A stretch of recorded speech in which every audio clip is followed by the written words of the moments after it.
Good afternoon भाई, good afternoon everyone, good afternoon. आ जाओ भाई, करेंगे आज की क्लास शुरू। Adverb class number 6। अब तक 5 क्लास जो हमने ली हैं उसमें एडवर्ब का लगभग मेजर चैप्टर हमारा कवर हो चुका है।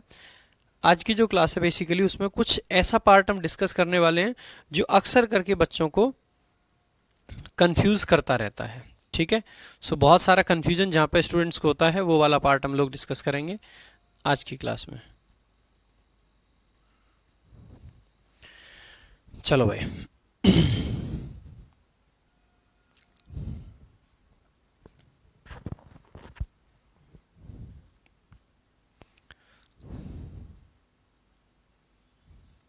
पिछले 2-3 दिन, 3-4 दिन हो गए बेसिकली। हाँ, 3 दिन हो गए क्लास नहीं हुई। एक्चुअली मैं बाहर गया था, अभी वापस आ चुके हैं और वापस से रेगुलर क्लासेस चलेंगी, कोई दिक्कत नहीं होगी। ठीक है,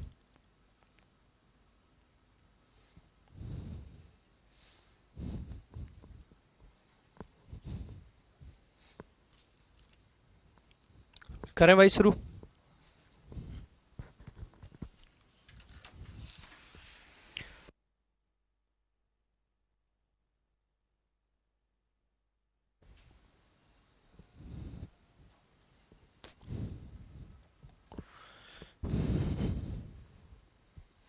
एडजेक्टिव क्लास नंबर 3 में कोई टेक्निकल इश्यू आ रहा है भाई, उसको या तो बहुत जल्दी सॉल्व हो जाएगा, नहीं तो मैं उस क्लास को दोबारा से रिकॉर्ड करके डालूंगा।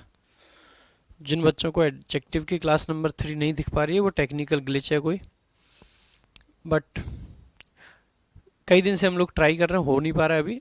अगर नहीं हो पाएगा तो मैं उसको फिर से रिकॉर्ड करके दे दूंगा। चलो भाई शुरू करेंगे क्लास। देखो भाई, आज की क्लास की शुरुआत करेंगे यहाँ से, जहाँ पे हम डिफरेंस देखेंगे वेरी का और मच का।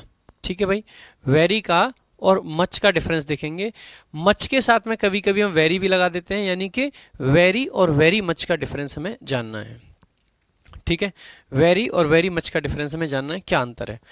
देखो भाई, सबसे पहली बात यह है कि मच एक डिटर्मिनर होता है और वेरी डिटर्मिनर नहीं होता है। ठीक है, यानी कि मच आपका एडवर्ब होने के साथ साथ डिटर्मिनर भी होता है, वेरी आपका डिटर्मिनर नहीं होता है। तो ये डिफरेंस अलग है, ये डिटर्मिनर की का पार्ट है, यहां पे हम उसको डिस्कस नहीं करेंगे। ठीक है,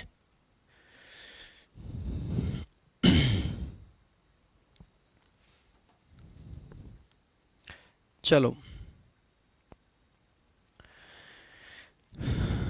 एक बार मार्कर आ जाने दो, एक्चुअली में हाथ से नहीं लिखा जाएगा, मार्कर गायब है, पता नहीं कहाँ, दिख ही नहीं रहा।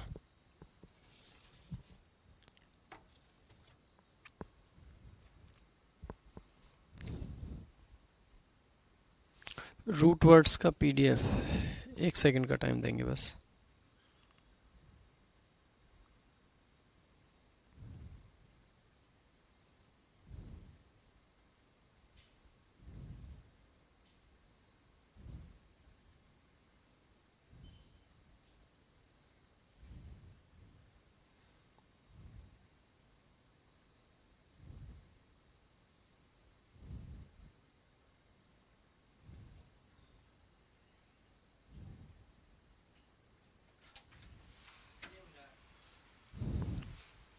ठीक है,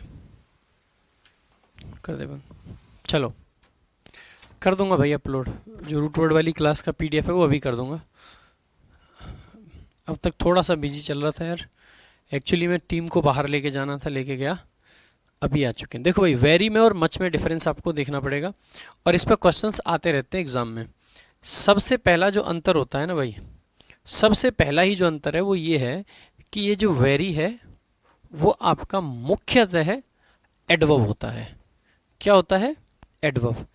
ये लेकिन आपका जो मच है ना दोस्त, ये मच एडवर्ब तो होता ही होता है, एडवर्ब होने के साथ साथ में ये आपका डिटर्मिनर भी होता है। ठीक है, क्या होता है? डिटर्मिनर, जहां पे ये अनकाउंटेबल नाउन्स के लिए आता है। ठीक है, जैसे हम कह सकते हैं मच मिल्क, मच वाटर, लेकिन हम कभी भी ये नहीं कह सकते हैं कि वेरी मिल्क, वेरी वाटर, ऐसे नहीं कह सकते हैं। ठीक है, तो ये चीज हो गई। तो एक तो ये वाला पॉइंट अलग कर देता है। दूसरा, जब ये दोनों एडवर्ब होते हैं, ठीक है, तो एडवर्ब के केस में इनका कहाँ कहाँ यूज किया जाता है, कहाँ कहाँ नहीं, वही हमारे लिए मेन पार्ट है पढ़ने का। सो जब वेरी आपका एडवर्ब होता है तो ये सामान्यतः आता है आपका किसके साथ, पॉजिटिव डिग्री, ठीक है। पॉजिटिव डिग्री के जो एडजेक्टिव्स होते हैं उनके साथ वेरी का प्रयोग करते हैं, और मच का जो प्रयोग किया जाता है वो आपका कंपैरेटिव डिग्री के साथ किया जाता है मुख्यतः। किसके साथ भाई, कंपैरेटिव डिग्री, और या फिर सुपरलेटिव डिग्री के साथ में भी मच आपका आ जाता है, कंपैरेटिव एंड सुपरलेटिव। हालांकि सुपरलेटिव के साथ में वेरी को यूज करना भी पॉसिबल है, वो मैं बताऊंगा कैसे कर सकते हैं अभी, ठीक है। Comparative and superlative degree. तो पहला पॉइंट तो आपका ये आ जाता है कि वेरी आपका पॉजिटिव डिग्री में आता है और मच आपका कंपैरेटिव और सुपरलेटिव डिग्री में आता है। दूसरी बात ये है वेरी का जो यूज होता है वो प्रेजेंट पार्टिसिपल के साथ होता है। प्रेजेंट पार्टिसिपल यानी कि ऐसे एडजेक्टिव जो आईएनजी फॉर्म में होते हैं। कौन सी फॉर्म भाई, आईएनजी फॉर्म। और मच का जो यूज होता है दोस्त, मच का यूज होता है पास्ट पार्टिसिपल के साथ। किसके साथ होता है, पास्ट पार्टिसिपल, ठीक है। पास्ट पार्टिसिपल के साथ में मच का प्रयोग किया जाता है। सो वेरी आपका प्रेजेंट पार्टिसिपल और मच आपका पास्ट पार्टिसिपल। ऐसे पास्ट पार्टिसिपल जिनका मीनिंग एक्टिव होता है, जो एक्टिव सेंस देते हैं, उनके साथ में भी वेरी का प्रयोग किया जाता है, ठीक है। सो वेरी और कहां पे आ सकता है, पास्ट पार्टिसिपल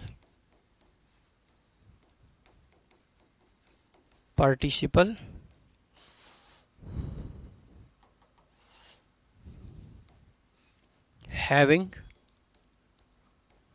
एक्टिव मीनिंग। ऐसे पास्ट पार्टिसिपल्स जिनका मीनिंग एक्टिव होता है उनके साथ। तो भाई ये मोटा मोटा हम कह सकते हैं कि वेरी इन केसेस में आता है और मच आपका इन केसेस में आता है, ठीक है। दूसरा ध्यान देना भाई, वर्ब के साथ में जितनी भी आपकी वर्ब्स हैं, with verbs we only use very much. Verbs के साथ में हम वेरी मच यूज करते हैं, ना कि वेरी। और जितनी भी जगह मच आपका आ सकता है वहां पे वेरी मच आ ही सकता है, ध्यान रख लेना, ठीक है। तो अब आपके सामने अगली स्लाइड पे कुछ क्वेश्चंस हैं, एक बार इन क्वेश्चंस का आंसर करेंगे और बताएंगे कि कहाँ पे वेरी आएगा और कहाँ पे आपका मच आएगा। जल्दी जल्दी आंसर करेंगे भाई सारे लोग,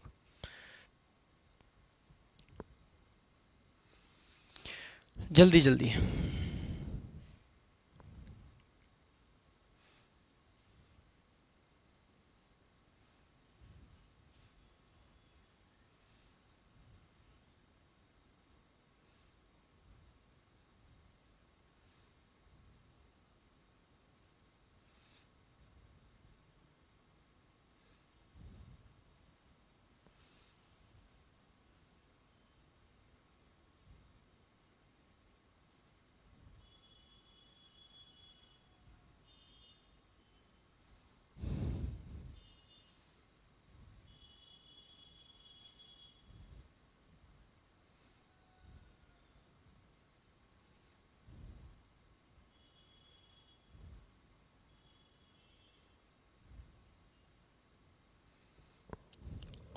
जल्दी जल्दी आंसर करेंगे भाई सारे बच्चे।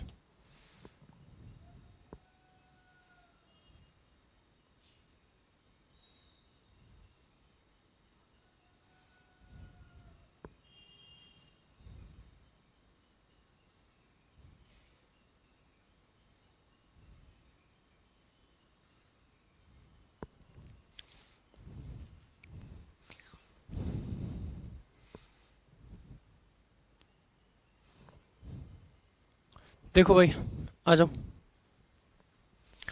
His parents were dash happy with his results. भाई जैसे ही हम बात कर रहे हैं हैप्पी, हैप्पी आपकी कौन सी डिग्री है, ये तो पॉजिटिव डिग्री है, ठीक है। और ये पार्टिसिपल तो है नहीं। पास्ट पार्टिसिपल होते हैं वर्ब की थर्ड फॉर्म और प्रेजेंट पार्टिसिपल होता है वर्ब की ING form. Past participle verb की थर्ड फॉर्म और प्रेजेंट पार्टिसिपल वर्ब की आईएनजी फॉर्म। ठीक है, आ जाओ। जैसे ही आपने देखा हैप्पी, हैप्पी तो नॉर्मल एडजेक्टिव है, तो इसके साथ में हम वेरी का प्रयोग करेंगे। ध्यान देंगे ऐसे केस में मच का प्रयोग गलत माना जाता है, एरर कंसीडर करा जाता है। आगे, he is dash admired by his students. अब देखो एडमायर्ड बेसिकली क्या है, पास्ट पार्टिसिपल है, वर्ब की थर्ड फॉर्म है। कैसा मीनिंग दे रहा है, पैसिव मीनिंग दे रहा है, आगे बाई आ रखा है। अगर पैसिव मीनिंग दे रखा है तो ऐसे केस में हम यहाँ पे मच का या फिर वेरी मच का प्रयोग कर सकते हैं, लेकिन वेरी का प्रयोग हम नहीं कर पाएंगे। ठीक है, तो सेकंड में क्या आ जाएगा, मच आ जाएगा। सेकंड वाले में क्या आ जाएगा, मच। थर्ड देखेंगे, he was dash loved by her grand, she was dash loved by her grandchildren. भाई जैसे ही आपने देखा कि लव्ड वर्ब की थर्ड फॉर्म से बना हुआ एडजेक्टिव और आगे बाई आ रखा है, अगर आगे बाई आ रखा है इसका सीधा सा मतलब है कि पैसिव मीनिंग है, और पैसिव मीनिंग है तो मच या फिर very much. So she was much loved भी लिख सकते हैं, और आप चाहें तो इसको she was very much loved, तो वेरी मच भी लगा सकते हैं और मच भी लगा सकते हैं, जैसे आप चाहें आप इसको कर सकते हैं। ठीक है, आगे देखेंगे fourth, I love her dash. अब भाई आई लव हर, अब क्या कोई एडजेक्टिव लगा रखा है, नहीं। एडजेक्टिव के साथ में वेरी और मच दोनों आ जाते हैं, मैंने जो केस बताया उसके हिसाब से, लेकिन वर्ब के साथ में आपको सिर्फ और सिर्फ क्या लगाना है, I love her very much, I love her very much. अभी मैं वेरी में और सो में भी डिफरेंस बताऊंगा, तो वहां पे आपको समझ आएगा कि I love you so much कहना चाहिए या I love you very much कहना चाहिए। ठीक है, अभी बताऊंगा दोनों चीजें। अभी पहले हम वेरी के और मच का डिफरेंस देख रहे हैं, फिर हम सो का और वेरी का डिफरेंस देखेंगे। ठीक है, आ जाओ आगे। Rohan is dash smart. अब भाई देखो स्मार्ट में कुछ ऐसा तो है नहीं, पास्ट पार्टिसिपल हो या कुछ नहीं है, तो इसका मतलब है Rohan is very smart, Rohan is very smart. छठा क्वेश्चन देखा, Rohan is smarter than Sohan. अब देखो भाई कंपैरेटिव डिग्री है, तो अगर यहां पे आपने वेरी लिख दिया तो बेटा ये गलत हो जाएगा। यहां पे हमें क्या लिखना चाहिए, मच। और इस पे भाई क्वेश्चंस आपके आते हैं एग्जाम में, बार बार कह रहा हूं मैं इस बात को। ठीक है, तो जो लास्ट वाला सेंटेंस है आप वहां पे वेरी नहीं लिख सकते हो, हालांकि आप वेरी मच लिख सकते हो। ठीक है, so Rohan is much smarter than Sohan, much smarter. Next, he is dash interested in this book. अब देखो कायदे से तो ये भी वर्ब की थर्ड फॉर्म से बना है, लेकिन क्या ये पैसिव मीनिंग है? मैंने कहा मुझे इसमें बहुत इंटरेस्टेड है, मैं इसमें बहुत इंटरेस्टेड हूँ।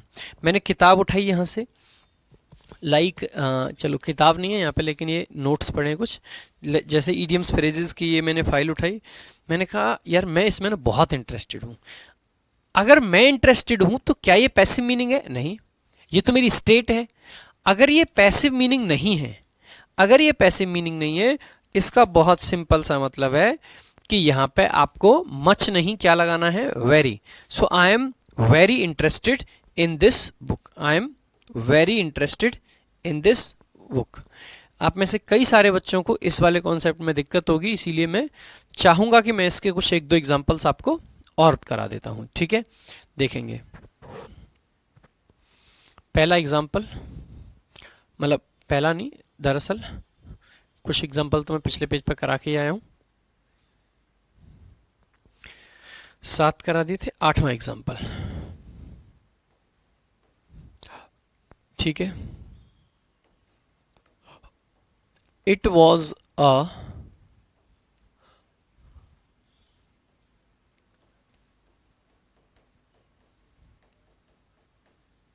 फ्राइटेंड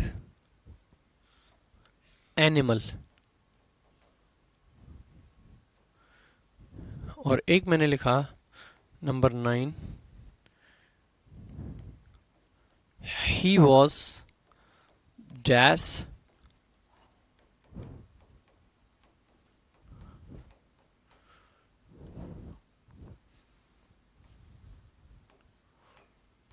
by the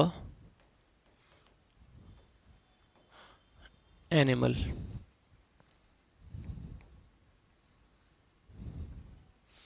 बताएंगे भाई। ही was dash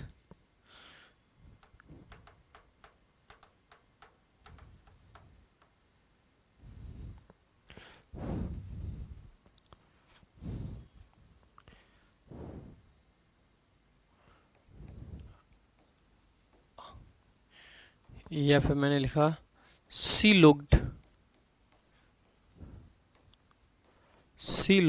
dash surprised,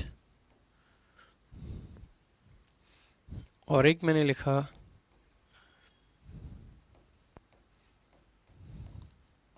C was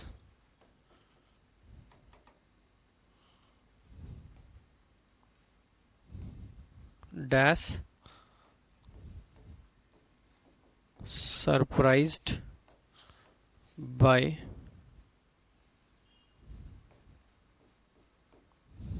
her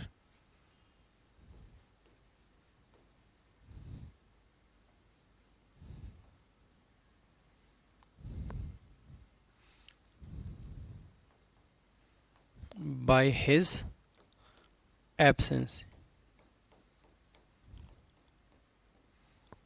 बताओ भाई, जल्दी जल्दी आंसर करेंगे।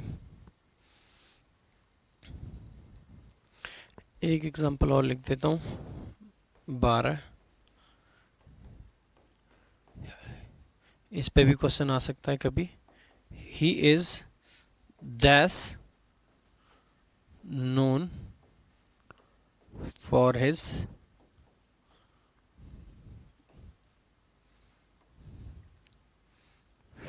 वॉइस। बताएंगे भाई।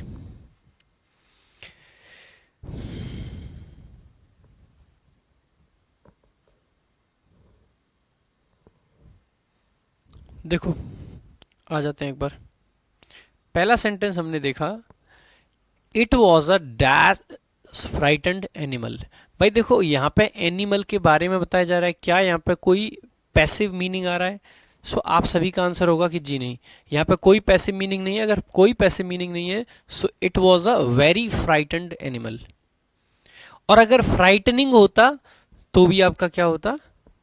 वेरी आता। नेक्स्ट देखेंगे, he was frightened by the animal. अगर भाई जैसे ही आपने देखा फ्राइटेंड बाय लिख रखा है, पास्ट पार्टिसिपल हो जाता है। पास्ट पार्टिसिपल के साथ में हम मच का प्रयोग करते हैं, ना कि वेरी का। सो ही वॉज मच फ्राइटेंड या फिर he was very much frightened by the animal. Next देखेंगे, सी लुक्ड डैश सरप्राइज्ड। भाई सी लुक्ड, वो सरप्राइज्ड दिखी, दैट वॉज हर स्टेट। और अगर स्टेट की बात करते हैं तो हम वेरी का प्रयोग करेंगे, बेशक आपकी थर्ड फॉर्म वाला एडजेक्टिव दिया हो। और she was dash surprised by his absence, वो उसकी अनुपस्थिति से सरप्राइज्ड थी। और आगे अगर पैसिव मीनिंग दे रखा है तो सी वॉज मच सरप्राइज्ड लिख सकते हैं, या फिर हम चाहें तो सी वॉज वेरी मच सरप्राइज्ड भी लिख सकते हैं। जो आप चाहो लिख दो। आगे, he is dash non for his voice. भाई एक चीज पे विशेष ध्यान देना, ये जो नो आपका है नॉन, इस नॉन के साथ में ना तो वेरी आप लगा सकते हैं कभी भी, ना ही आप मच लगा सकते हैं कभी भी, और ना ही आप वेरी मच लगा सकते हैं कभी भी। नोन के साथ में तीनों ही गलत है। नोन के साथ में आपको लिखना पड़ता है he is well known. He is well known. तो ये एक एक्सेप्शन है इन सब का, तो इसको विशेष करके याद रखेंगे सारे बच्चे। ठीक है।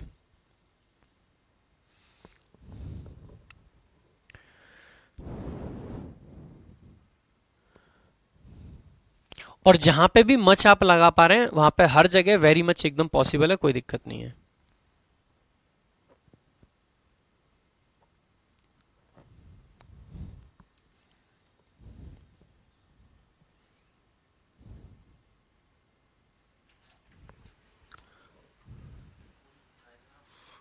वो उस टाइम कर रहा था।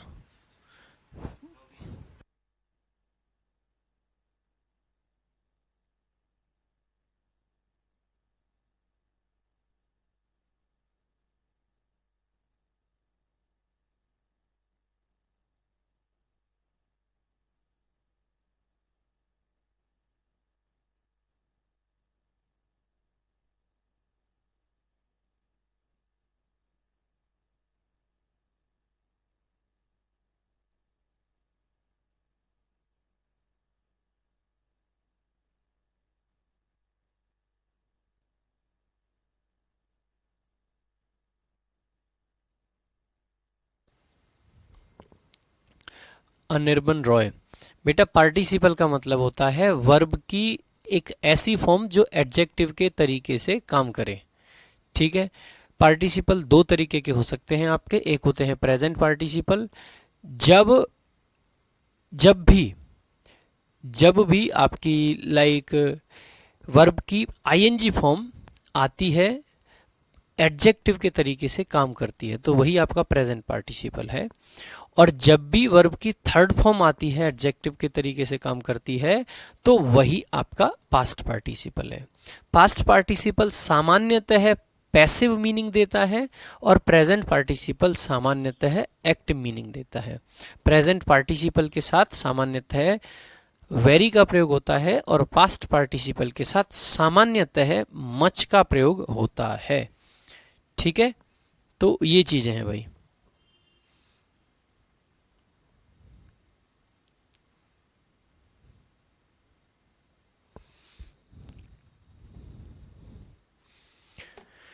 चलो भाई,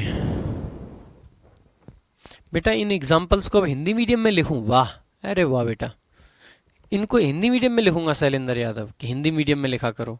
मैं क्या हिंदी मीडियम में लिखूं? ये वाली स्लाइड या फिर ये वाली स्लाइड या फिर ये वाली स्लाइड, इस पास्ट पार्टिसिपल को हिंदी में लिखूं या फिर कंपैरेटिव डिग्री को हिंदी में लिखूं या सुपरलेटिव डिग्री को हिंदी में लिखूं या पॉजिटिव डिग्री को हिंदी में लिखूं, प्रेजेंट पार्टिसिपल को हिंदी में लिखूं, मतलब किस चीज़ को? वेरी को हिंदी में लिखूं, मच को हिंदी में लिखूं? यार कमाल की बात करते हो यार शैलेंद्र यादव। बेटा इंग्लिश का पेपर होता है, इंग्लिश का है ना, हिंदी का नहीं होता है। इंग्लिश का पेपर होता है तो इंग्लिश थोड़ी बहुत तो सीखनी पड़ेगी ना। अब बिना सीखे तो इंग्लिश आएगी नहीं, बिना सीखे तो इंग्लिश आएगी नहीं।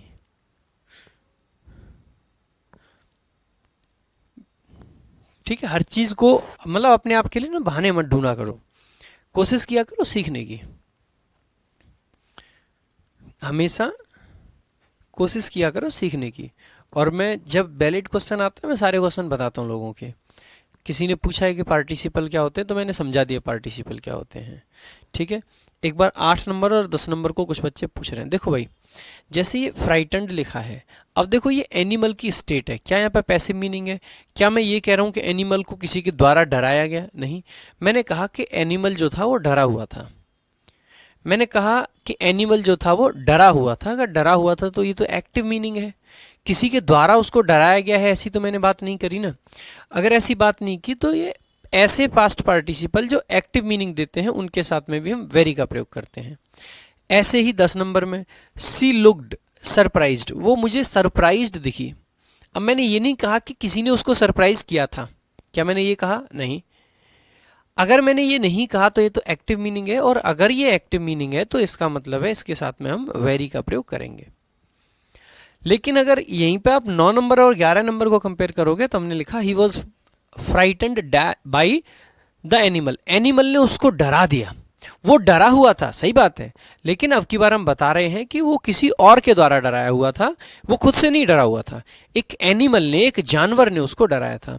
अगर एक जानवर ने उसको डराया था तो पैसिव मीनिंग आ जाता है, और पैसिव मीनिंग के केस में मच का प्रयोग करेंगे, ना कि वेरी का। ऐसे ही यहाँ पे देखा सरप्राइज्ड बाई हिज एब्सेंस, भाई वो सरप्राइज्ड थी, बताया गया है कि वो किसी चीज से सरप्राइज्ड थी। किससे सरप्राइज थी? उसकी एब्सेंस से, उसकी अनुपस्थिति से वो सरप्राइज्ड थी। तो किसी के द्वारा सरप्राइज किया जा रहा है, अगर सरप्राइज किया जा रहा है तो इसका मतलब है कि यहाँ पे आप वेरी मच या मच का प्रयोग करोगे, ना कि वेरी का। ऐसे ही 12th नंबर में आपने देखा ये जो नोन वर्ड है ना, आप कभी ये नहीं कह सकते ही इज वेरी नोन, आप ये नहीं कह सकते ही इज मच नोन, आपको हमेशा कहना चाहिए he is well known, he is well known. ठीक है,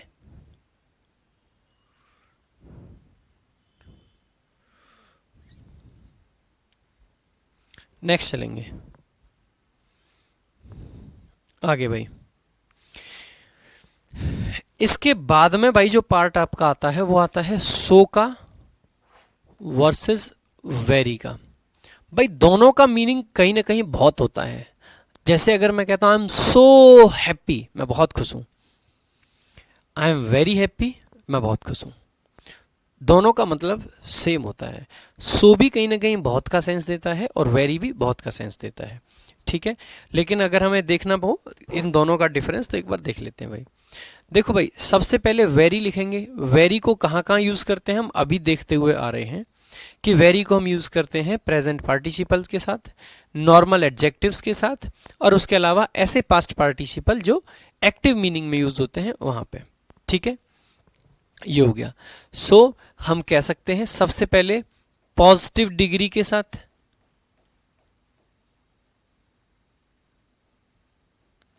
पॉजिटिव डिग्री। दूसरी चीज हमने क्या लिखी, प्रेजेंट पार्टिसिपल, किसके साथ यूज कर रहे हैं, प्रेजेंट पार्टिसिपल, जो हमने लास्ट स्लाइड में ही पढ़ा था, है ना, प्रेजेंट पार्टिसिपल। तो पॉजिटिव डिग्री के साथ में और प्रेजेंट पार्टिसिपल के साथ में मुख्यतः यूज करते हैं। अब आपको देखना है सो का प्रयोग हम कहाँ करते हैं। तो देखो भाई, सो को हम यूज करते हैं वेरी की जगह पे जब हम आगे दैट लगा रखा हो, ठीक है। तो ध्यान दीजिएगा, अगर आगे दैट क्लॉज आ रखी है, ठीक है, क्या रखा है, दैट क्लॉज, तो ऐसे केस में आपको किसका प्रयोग करना है, आपको सो का प्रयोग करना है, ना कि वेरी का। अगर आगे दैट क्लॉज आ रखी है तो ऐसे केस में आपको सो का प्रयोग करना है, ना कि वेरी का। जैसे कि मैंने लिखा आई एम, अच्छा दूसरा एक और लिख देता हूं। पहली बात तो ये आ गई। दूसरी बात, सो का एक जगह और प्रयोग होता है, नेगेटिव सेंटेंसेस में होता है सिर्फ, जहां पे सिमिली का प्रयोग करते हैं, जो कि मैंने एडजेक्टिव में आपको पढ़ाया होगा। सिमिली दो प्रकार की होती है, एक जहां पे एज वाला आता है और एक जहां पे सो एज वाला आता है। सो एज सिर्फ और सिर्फ नेगेटिव सेंटेंसेस में आता है। तो ये नेगेटिव सेंटेंसेस में तो सो कब आता है भाई, जब सो के आगे क्या रखा हो, यहाँ पे एज आ रखा हो, ठीक है। और यहाँ पे कोई एडजेक्टिव भी आ सकता है और एडवर्ब भी आ सकता है, ठीक है भाई। तो ये चीज, अच्छा जी, ये जो सो आता है इसके साथ में भी सामान्यतः एडजेक्टिव या फिर एडवर्ब ही आता है, ठीक है। आगे देखेंगे भाई। तीसरा अगर हम कहें सो का यूज, ठीक है, जब हमने किसी चीज का लॉजिक दिया हो, किसी चीज का रीजन दिया हो, और फिर हमें कोई बात इम्फेटिकली कहनी हो, इम्फेसाइज करके कहनी हो, तो ऐसे केस में भी, ठीक है।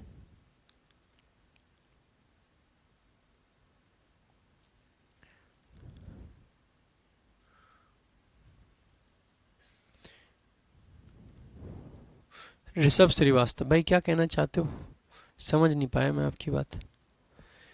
सो और एज की अगर हम बात करते हैं तो एक तो ये हो गया, दूसरा सो दैट क्लॉज के साथ आता है। तीसरी चीज हमें सो में क्या समझनी है कि अगर अगर रीजन दिया हो, रीजन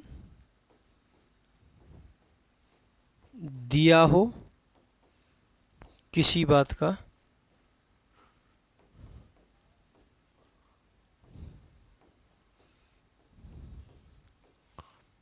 तब हम सो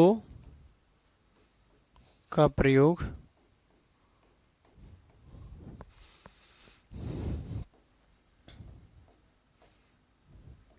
करते हैं अपनी बात को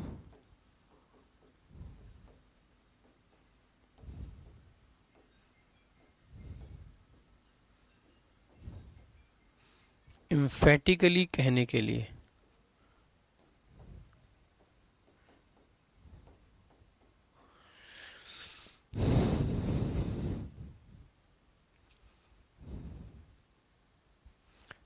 ठीक है,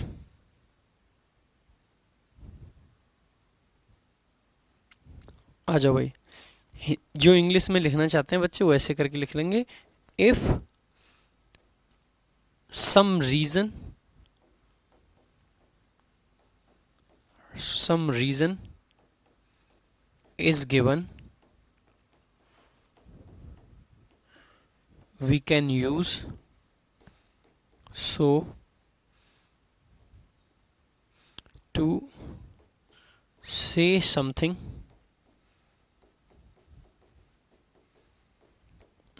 emphatically.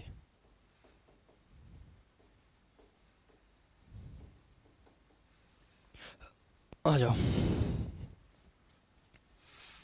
क्वेश्चंस देखते हैं एक बार, उससे बेटर अंडरस्टैंडिंग आएगी। जैसे कि मैंने लिखा I am dash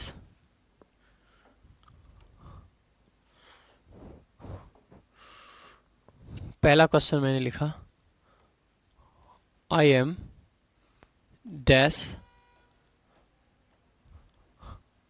happy, I am dash happy.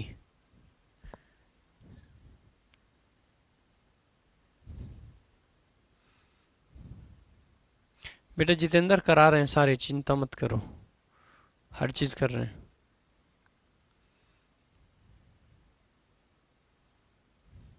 आ जाओ, दूसरा क्वेश्चन मैंने लिखा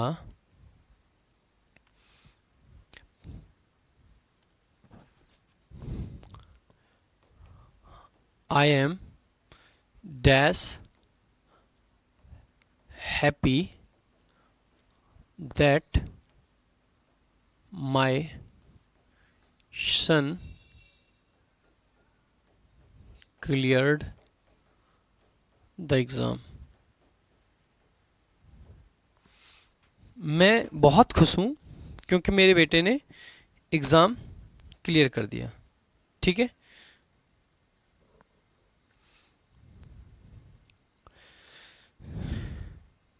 बताएंगे भाई जल्दी जल्दी।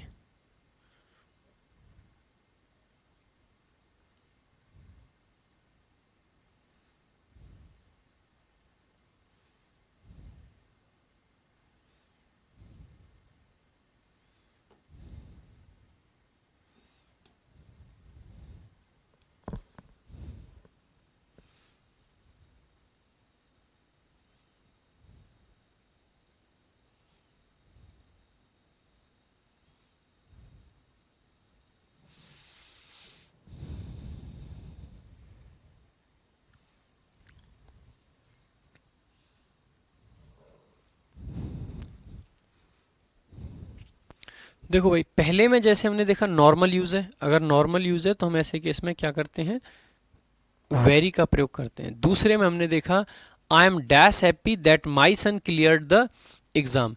भाई हमने आगे एक लॉजिक दे दिया, रीजन दे दिया, या फिर मैं कह सकता हूं दैट क्लॉज लगा दी। हालांकि एक दैट क्लॉज का अलग सेंस आता है, ये अलग सेंस है। अगर आगे रीजन ही दे रखा है तो हम क्या लिखेंगे, I am so happy that my son cleared the exam. ऐसे ही कुछ और क्वेश्चंस अगर हमें लिखने होंगे, जैसे कि एक सेंटेंस मैंने लिखा, पहला सेंटेंस मतलब तीसरा सेंटेंस, नॉट पहला, तीसरा सेंटेंस मैंने लिखा the weather was dash hot. और एक चौथा सेंटेंस मैंने लिखा the weather was dash hot that we stopped playing. बताएंगे भाई जल्दी जल्दी। The weather was dash hot that we stopped playing. बेटा इम्फेटिक के भी एग्जाम्पल दूंगा, हर चीज के एग्जाम्पल दूंगा, तसल्ली तो रखें, पहले दैट क्लॉज तो समझा दूं।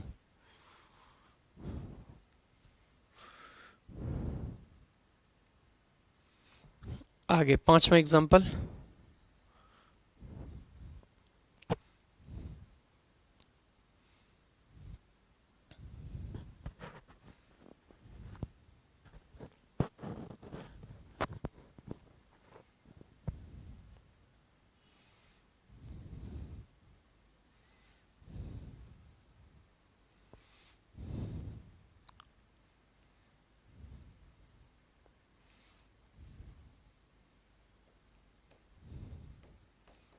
सी इज डैश ब्यूटीफुल। और एक मैंने लिखा example number 6, she is dash beautiful that everyone just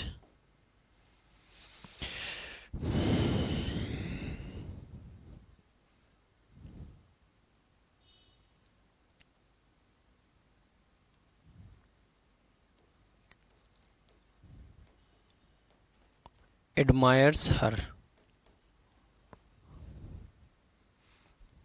देखो भाई, बहुत आसान यूज है, आसानी से क्लियर हो जाएगा आपको। देखो, the weather was dash hot.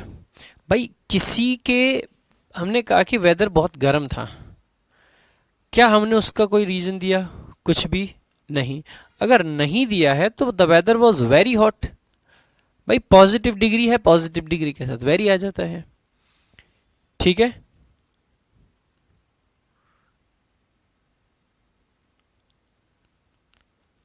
नहीं भाई अभिषेक, आगे the weather was dash hot, आगे अगर दैट क्लॉज आ रखी है ना भाई, तो ऐसे केस में आप वेरी नहीं लगाओगे, क्या लगाना पड़ेगा?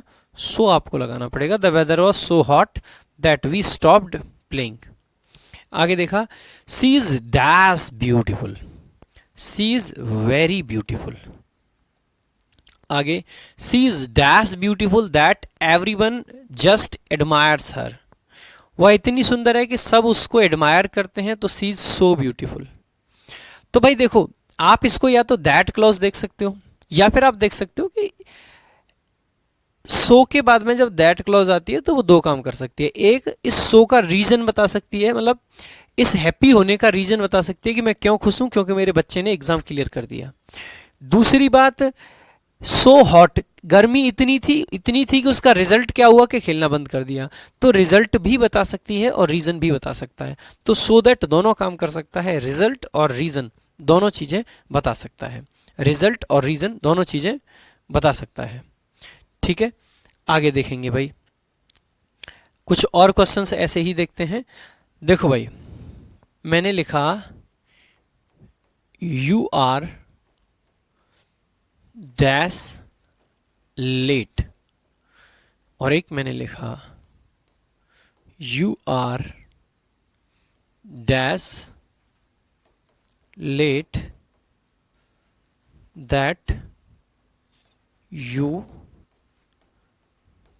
Can not be allowed to enter. और एक मैंने लिखा I am sorry, I am sorry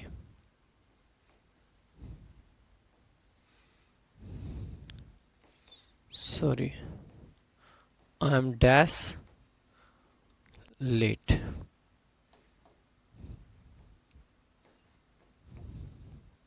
I am sorry I am dash late.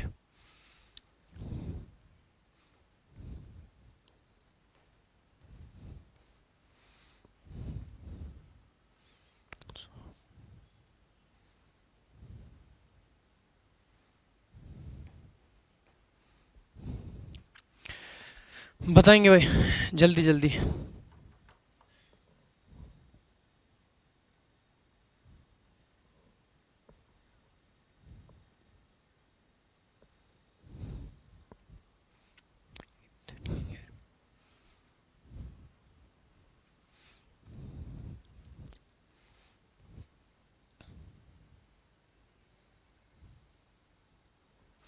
एक मैंने लिखा, जैसे मान लीजिए मैं आपको एक कॉन्टेक्स्ट समझाता हूँ।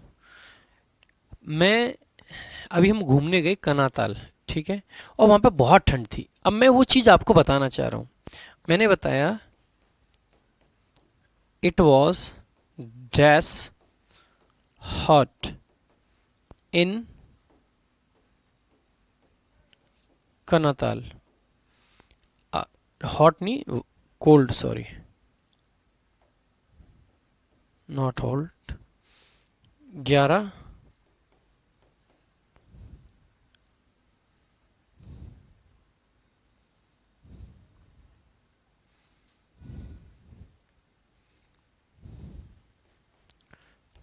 I didn't expect that it would be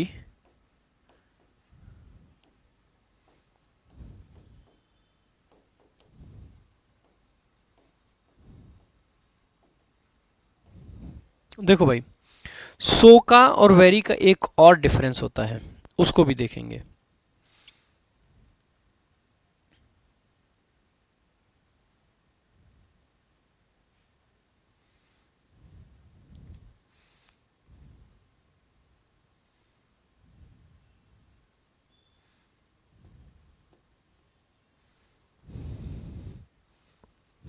देखो देखो देखो एक बार आ जाओ। पहला सेंटेंस हमने देखा, देखो बहुत सिंपल सी बात है, जब हम किसी को न्यू इंफॉर्मेशन देते हैं, न्यू इंफॉर्मेशन, ठीक है, तो ऐसे केस में हम साधारणतः किसका प्रयोग करते हैं? वेरी का। और जब हम ऑलरेडी नोन इंफॉर्मेशन की बात करते हैं, तो ऐसे केस में हम किसका यूज करते हैं? सो का। किसका यूज करते हैं? सो का। दूसरी चीज भाई, एक चीज और समझना, जब हम किसी बात को नॉर्मली कहना चाहते हैं तो हम किसका यूज करते हैं? वेरी का। और जब हम किसी बात को इम्फेटिकली कहना चाहते हैं, इम्फेटिकली यानी कि जोर देकर, तो हम किसका यूज करते हैं? सो का। तो ये 4 पॉइंट और हैं, इनको भी दिमाग में रखेंगे। देखो एक बार, यू आर डैश लेट, मैंने कहा आप लेट हो। मैंने सामने वाले को पहले से जो बात पता है उसके बारे में कुछ कहा, या फिर मैंने उसको एक नई इंफॉर्मेशन दी कि आप तो लेट हो भाई। यू आर लेट, आप लेट हो। इसका मतलब है कि उसको वो बात एक नई इंफॉर्मेशन बताई गई है। अगर नई इंफॉर्मेशन बताई गई है, so you are very late. आगे, you are dash late that you can not be allowed to enter. आप इतने लेट हो कि आपको अलाउ नहीं कर सकते। तो यहां पे एक तो मैं ये कह सकता हूं कि देखो, एक तो दैट क्लॉज आ रखी है। दैट क्लॉज है तो आप सिंपली आंख बंद करके सो मार दीजिए, कोई दिक्कत नहीं होगी। I am sorry, I am dash late, मैं आके कहता हूं माफ कीजिएगा, मुझे बहुत देर हो गई। हम किसी से माफी कब मांगते हैं? क्या नई इंफॉर्मेशन देते हुए किसी से कहेंगे आई एम सॉरी? नहीं। हम साधारणतः अब हम कहना चाह रहे हैं कि यार प्लीज माफ कीजिए यार, मैं इतना लेट हो गया, सो आई एम सो लेट। क्योंकि ये इंफॉर्मेशन उसके लिए नई नहीं है, सामने वाले को पता है कि मैं लेट हूं, तभी तो मैं सॉरी बोल रहा हूं। सामने वाले को पता ही ना हो कि मैं लेट हूं, तो मैं सॉरी क्यों बोलूंगा? भाई मैं अगर सॉरी बोल रहा हूं तो इसीलिए तो बोल रहा हूं कि सामने वाले को पता है कि मैं लेट हूं, सामने वाले को बुरा ना लगे, इसीलिए मैं कहूंगा कि यार माफ कीजिए मैं लेट हूं। तो उसको पता है ना पहले से। अगर पहले से पता है I am sorry, I am so late, I am so late. Next, अगला देखा मैंने, it was dash cold in Kanatal. मैंने आपको आके एक नई इंफॉर्मेशन दी, मैंने आपको आके एक नई इंफॉर्मेशन दी और मैंने कहा कि यार कर्नाताल में बहुत ठंड थी। I was sorry, it was very cold in Kanatal, very. Next देखा, I didn't expect that it would be dash hot, नहीं कोल्ड लिख लेना, यहां भी गलती से दोनों जगह हॉट लिख दिए, ठीक है, यहां भी कोल्ड लिख लेना। मैंने एक्सपेक्ट नहीं किया था कि कर्नाताल में इतनी ठंड होगी। अब देखो, जब सेंस आता है ना भाई बहुत का, तो आप हमेशा वेरी लगाते हो, मतलब वेरी लगाते हो सामान्यतः। लेकिन अगर सेंस आ जाता है ना इतना या इतनी, तो ऐसे केस में, ये भी किसी को एम्फेसाइज करने के लिए आता है, ऐसे केस में हम हमेशा क्या लगाते हैं? सो का प्रयोग करते हैं। तो ध्यान रखना,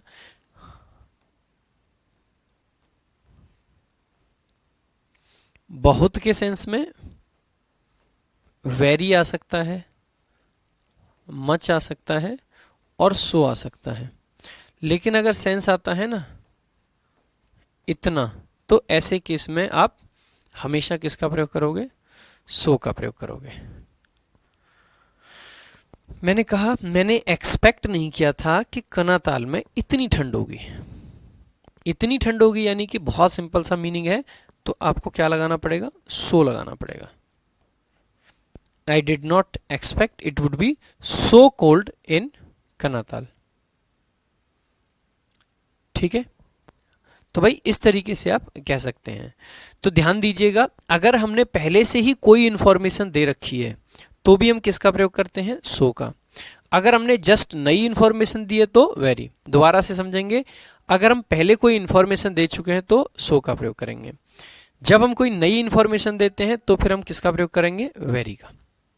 तो ये छोटा सा कॉन्सेप्ट और है सो और वेरी में, तो इसको भी आपको भाई अच्छे से एकदम समझ लेना है, ठीक है। और आगे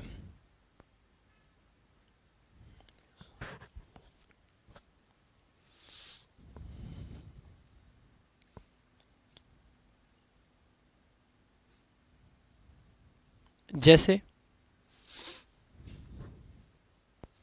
मैंने लिखा, कितने हो गए थे इधर, 11। मैंने सेंटेंस नंबर 12 लिखा, एवरीवन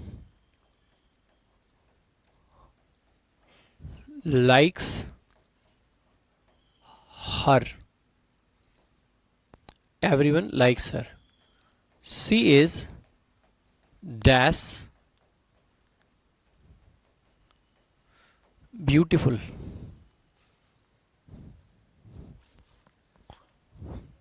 तेरा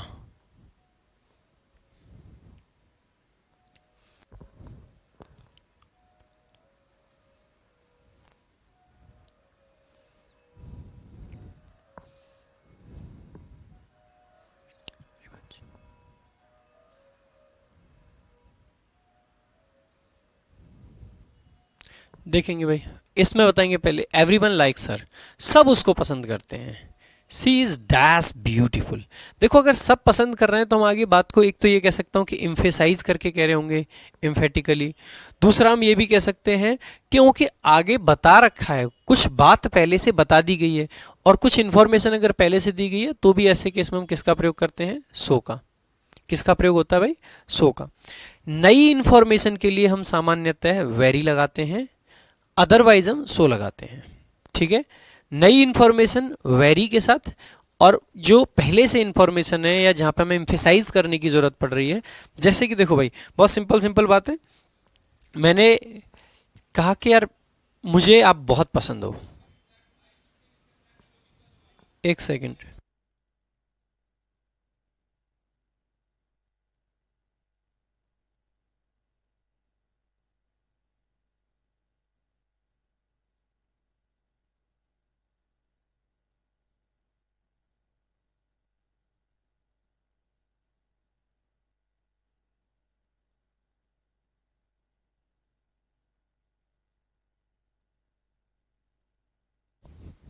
आ जाओ भाई। तो मैं बता रहा था कि जब हमें किसी, जैसे आप कहीं पे खड़े हैं सामने से, ठीक है, आप अगर किसी बात को ना इम्फेसाइज करने को करके कहते हो, यार इतनी ठंड है, it is so cold, it is so cold, ठीक है।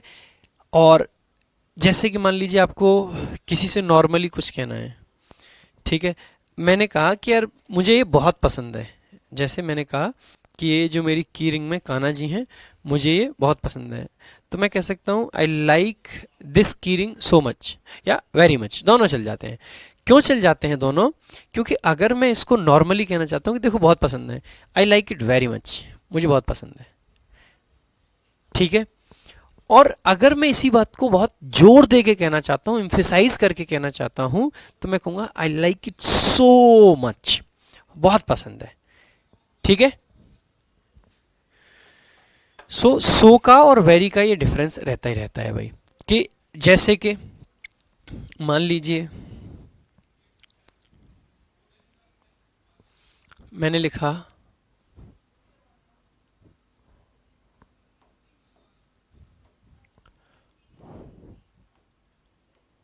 My mother does a lot for me, मेरी माँ मेरे लिए बहुत कुछ करती है, for me I love her dash.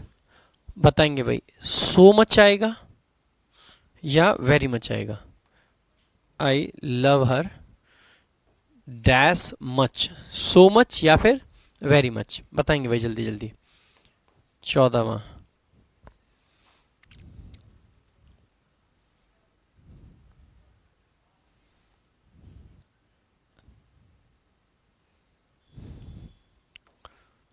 I love this की रिंग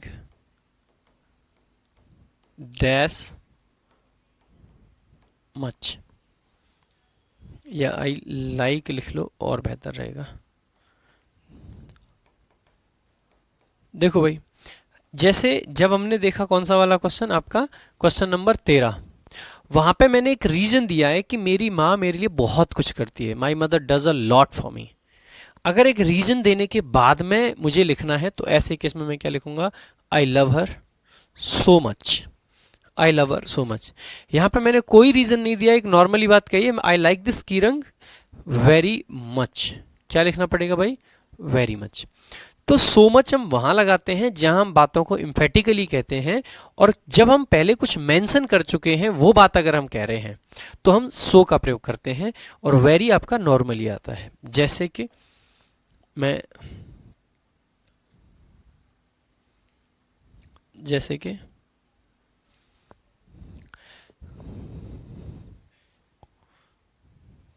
15 नंबर,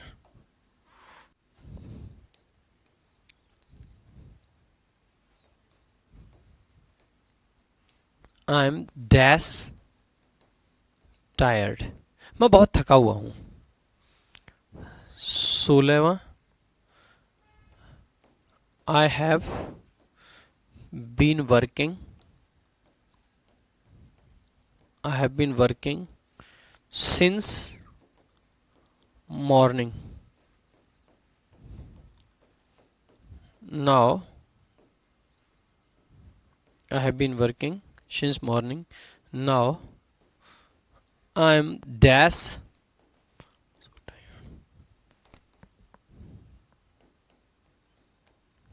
tired.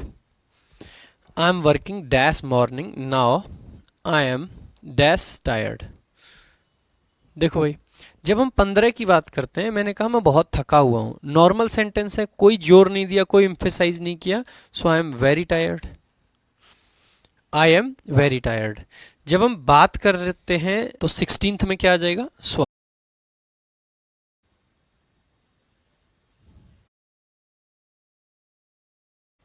अरे यार ये बफरिंग क्यों हो रही है।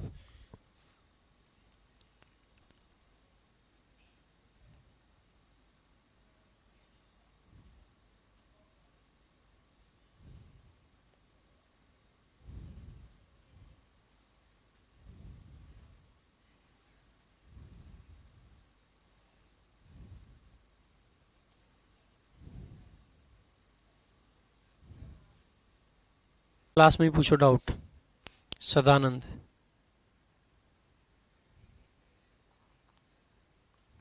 सदानंद यहीं पूछ लो भाई, क्लास में ही डाउट्स जो भी हैं आपके। अब देखो, आपको कल की क्लास के लिए थोड़ा बहुत बता देता हूँ, अभी क्लास भी दिक्कत कर रही है, ठीक है।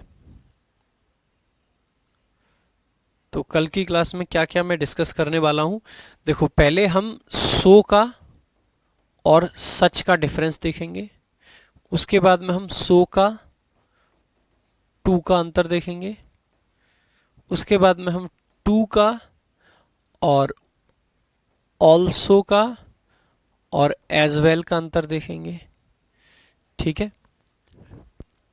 सो ये सारी चीजें भाई हम कल की क्लास में देखने वाले हैं मेनली, ठीक है।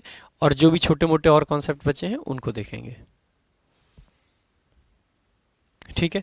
आज यहीं तक रखते हैं मुझे लगता है, क्योंकि फिर ज़्यादा हो जाएगा नहीं तो आज के लिए, क्योंकि ये कॉन्सेप्ट एक्चुअली में वो कॉन्सेप्ट्स हैं।